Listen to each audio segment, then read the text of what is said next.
तीन हफ्ता डिले हुआ पिछले Nagaland chief minister doctor Neiphiu Rio कुन स्टेट लगा फाइनेंस पीस आया से ताइपरा मार्च 26 डे फाइनेंशियल ईयर 2026 to 27 निमिले स्टेट लगा बजट असेंबली दे जुनाई दिशे सरकार पार्टी के फाइनेंशियल स्टेटमेंट एकला नहोगिना एकता स्ट्रेटेजिक फ्रेमवर्क असि कोशे कुंदो लोगोदे लॉन्ग टर्म डेवलपमेंटल गोल्स असे सीएम कोशे के इटा लगा सेशन दे एफएनटीए बिल भी आनिबो किटा हमय इंटर्म बॉडी बनाबोले कोशिश चुली असे बजट देकिन टू सेंट्रल टैक्स दे स्टेट लगा शेयर कमिटी करि दिया खोता करिसे कुंदो निमिले यूनियन फाइनेंस मिनिस्टर लोगोदे खोता करिया जुनाइसे बजट दे सबसे पहिला बार SDG linked budget architecture implement करबोले कोशे माकी खान निमिले सरकारी ऑफिस कांदे क्रचेस बनाबोले कोशे इदु पिछले 1000 माइक्रो एंटरप्रेन्योर्स निमिले ₹22 करोड़ लगा इनोवेशन सीड फंड दिबोले कोशे और तीनटा डिस्ट्रिक्ट ते पिंक स्कूटी टैक्सी शुरू करबोले कोशे Nagaland strategic water resilience Initiative initiate rupees 224 crore allocate करबोले कोशे और community solar partnership initiative kana rupees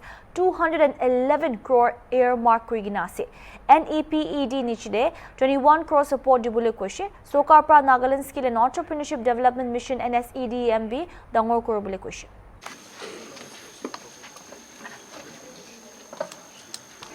Speaker sir,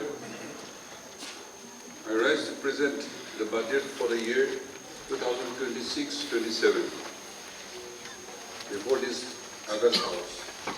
This is not just a budget statement, it is a roadmap, a strategic approach to develop Nagaland at 2047.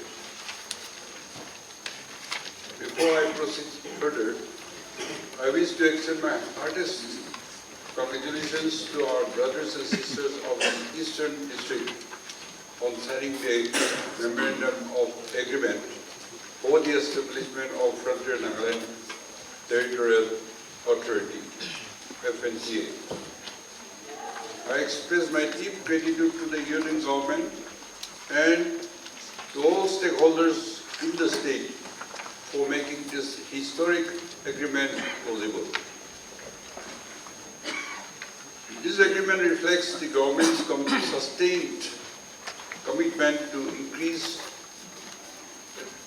participation in governance and achievement measurable outcome of our people in the Eastern District while addressing the aspiration of all citizens of the state. So in this regard, the state government has been working earnestly to expedite the process for formation of FNTA interim body. The FNTA bill is being tabled in this August House this morning. Speaker sir, my government remains firmly committed to achieving a peaceful and early settlement of the Naga political issue. To strengthen the institutionalized to this effect, the Political Affairs Committee, PSC, has been constituted, comprising of all members, elected representative of all tribes, representative of all political parties, and member of parliaments from our state. PSC continues to review key issues pertaining to Naga political issue and in order to further streamline, intensify its effort, a sub-committee has been constituted under my chairmanship. So on 5th February 2026, I along with my cabinet colleagues and members of the subcommittee met the Honorable Home Minister and requested the Government of India to elevate the ongoing peace dialogue with the Naga political groups by appointing an interlocutor at a political ministerial level so as to expedite the process and arrive at an honorable, inclusive and acceptable solution at the earliest. I am happy to inform that the Government of India has responded positively by initiating the constitution of a committee under the chairmanship of the Honorable Union Minister of State in Home Affairs, monitoring the progress of the Naga political talks and address the unresolved issues. Speaker, sir, the 16th Finance Commission covering the financial year 2026 to 2031 has revised formula for horizontal devolution, resulting in reducing of Nagaland's share in central taxes from 0.569% to 0.48%, a decline of about 15% in relative terms. Consequently, the year 26-27, the state is projected to receive 7,341 crores as its share of central taxes, whereas the amount would have been 8,684 crores had the earlier devolution formula continued. I must draw the attention of the August House on the adverse fiscal impact resulting from the discontinuation of post-devolution revenue deficit grant. On 4th February 2026, I met the Union Home Minister, Union Finance Minister Sri Nirmala Sitharamanji, and apprised her of our concern and submitted a written representation on the impending fiscal shortfall for the next 5 years unless the Union government provides great aid to cover our revenue deficit. As constitutionally mandated, such report is essential to ensure that Nagaland's unique constitutional status in the spirit of the 16-point agreement is duly recognized and protected within the framework of India's fiscal federalism. We are proceeding with full budget presentation following a clear and reassurance concurrence of the Honorable Union Finance Minister to this regard. Successive Central Finance Commission have flagged the high revenue expenditure in our state budgets, particularly on salaries. I have consistently underlined the needs to contain revenue expenditure and augment our own revenue receipt.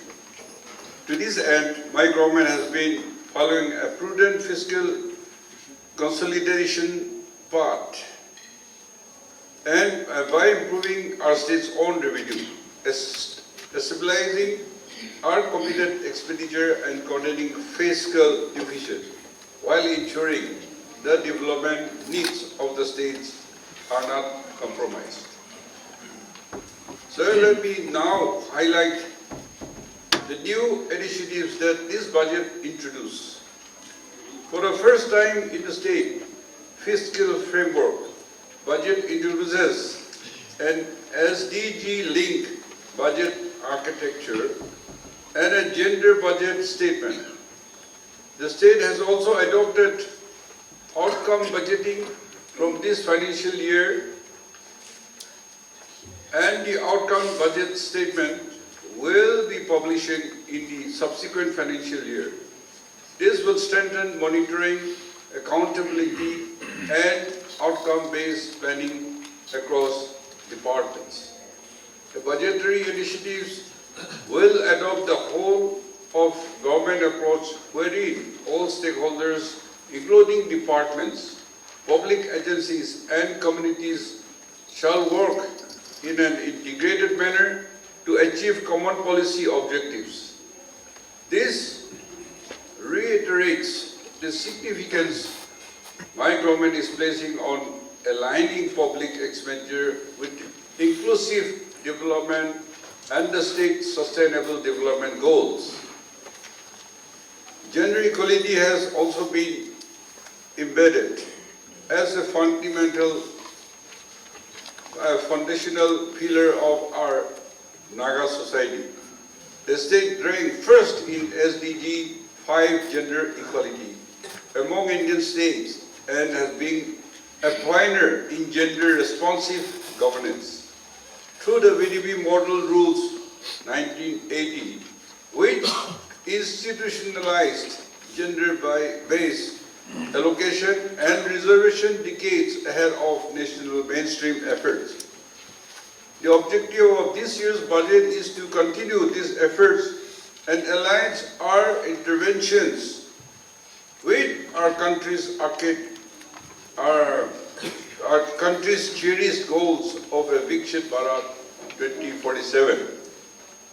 To enable higher participation of women in workplaces and to improve women workforce ability, packages will be established in all major government establishments across the state. The initiative will commence at this Nagaland Civil Secretariat from the ensuing financial year. Recognizing the importance of women-led entrepreneurs in strengthening local economics and acknowledging the daunting challenge faced by women in availing capital, the government will operationalize an innovation seed fund for nano women entrepreneurs with an allocation of 2 crores targeting 1,000 women across the state. The initiative will provide early stage financial support to women-led nano entrepreneurs without having them to undergo cumbersome loan-related documents. These women shall also be facilitated for linkage of the formal banking sector to open new avenues for further expansion and ensure they achieve economic self-sufficiency. Further, to introduce economic opportunities for women in the transportation sector, 50 pink Scotty taxi will be introduced in pilot mode across 3 districts of Nagaland. The candidates will be selected to undergo training under Nagaland Skill and Entrepreneurs Development Mission, and credit linkage shall be facilitated through the Chief Minister Corpus Microfinance Initiative. Opportunities for women drivers will also be given more operating taxi services across the state. Speaker Sir, every society needs safe and sustained supply of drinking water. To this end, my government will launch the Nagaland Strategic Water Resilience Initiative with an allocation of 24 crores. This initiative will focus to enhance water security through a creation of water bodies, strategic water storage, rainwater harvesting integration, and urban groundwater recharge in all the district headquarters in a phased manner. This will build our resilience and preparedness to extreme climate changes. To this, I am launching the Chief Minister Community Solar Partnership Initiative under the Nagaland Solar Mission. With an allocation of 11 crores, the initiative is targeted to install 3 kilowatt grid-connected rooftop solar system in all Naga village council buildings across the state. This will reduce our power imports, ensure reliable electricity, and generate community revenue. The initiative will complement our efforts to achieve a greener economy. To further strengthen environmental sustainability, an allocation of ₹1 crore has been earmarked for initiatives under the green economy to promote environmentally responsible economic activities and green livelihood opportunities under Nagaland empowerment of people through economic development and promotion of bamboo, charcoal and briquette value chain. Also, bamboo development agencies, besides promoting eco-friendly produce, this will also potentially develop MSMEs in this sector. So, human capital development is key to a developed Nagaland. This budget introduces a focused set of targets initiative designed to strengthen human capital, improve community well-being, and enhance economic resilience in the state. With an allocation of 5 crores, the government will expand the mandate of Nagaland Skill and Entrepreneurship Development Mission by focusing on the entrepreneurs' incubations, and livelihood generation, aligns with the emerging economic opportunities waiting our state and beyond. Targeted interventions for women will also be continued through this mission.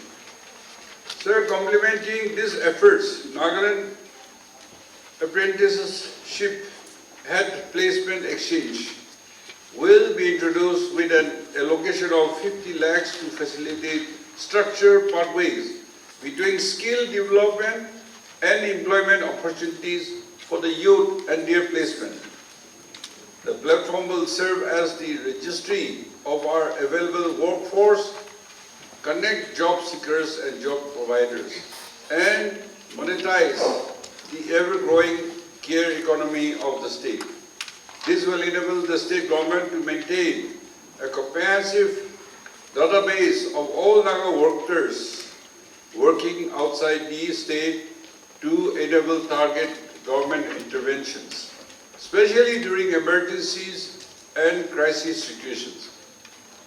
The existing employment exchange will be transformed into interactive and evolving platform to meet the supply and demand gap of the labor market.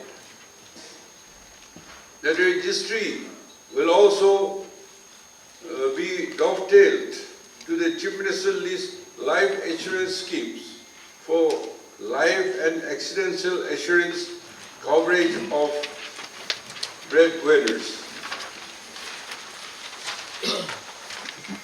So, in order to strengthen administrative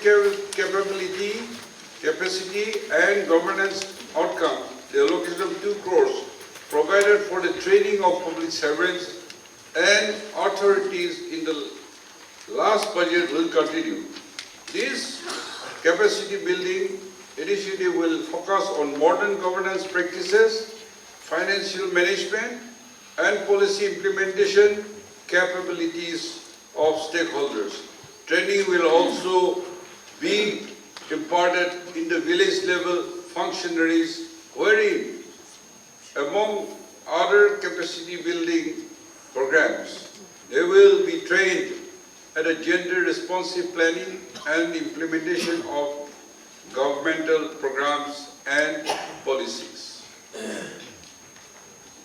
Education and academic excellence remains critical priorities of the government.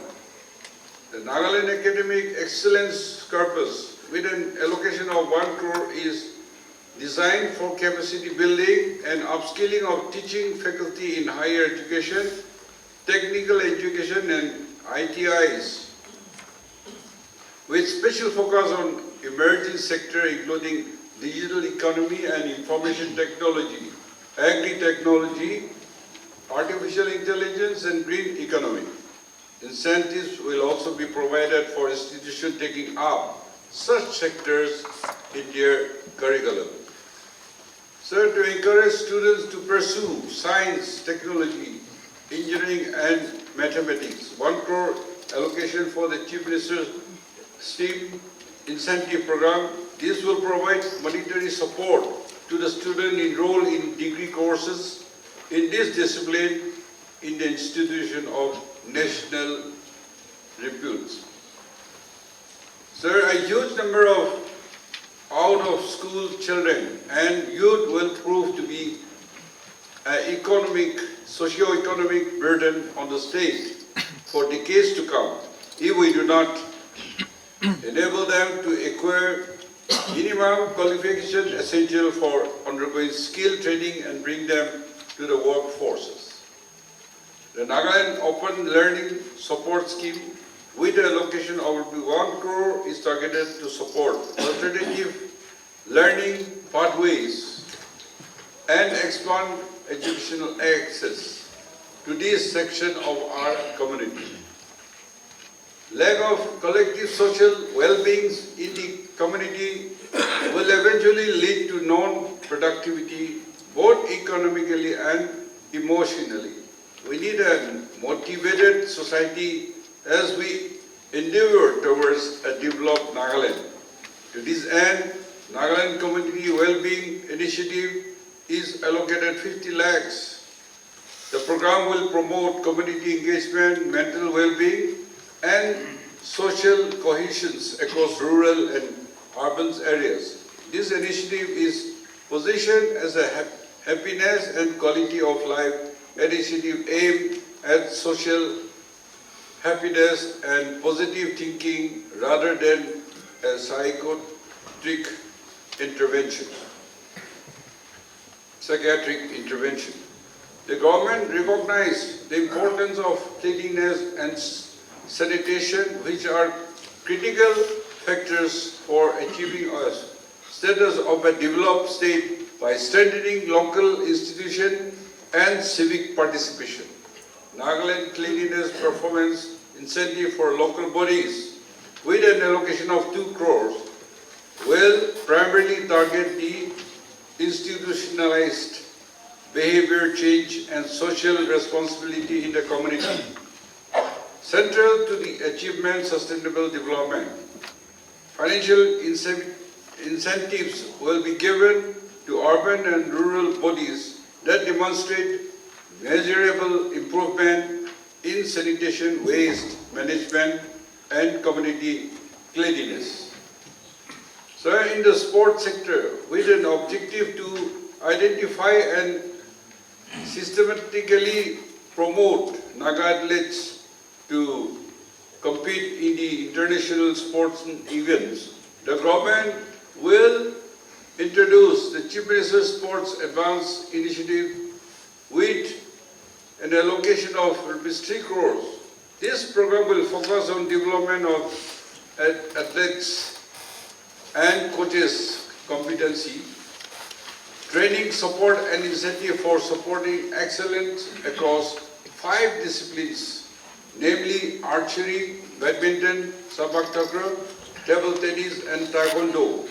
This is aligned to the state government visions to prepare our athletes to compete in the Summer Olympic 2048. More disciplines will be taken up in the future after consultations. Speaker, sir, I mentioned about the unfavorable award of the 16th Finance Commission and the growing strain on our limited resources.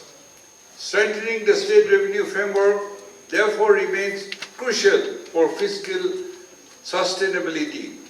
Accordingly, the government will establish a revenue and development fund mobilization cell within Finance Department with an allocation of ₹1 crore to identify innovative financing mechanism, strengthening resource mobilizations and support development finance strategies.